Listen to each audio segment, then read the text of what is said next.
There are a few simple things you should do as a regular habit before and after each coffee making session.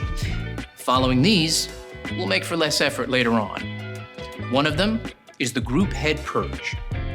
Before your first extraction, insert the filter basket you intend to use for your shot into the portafilter. Insert and lock the portafilter into the group head. Run a short flow of water through the group head by pressing the 1 cup button. Allow water to flow for 5 seconds. Then, press the 1 cup button again to stop the flow of water. This will purge any ground coffee residue from the group head and stabilize the water temperature prior to extraction.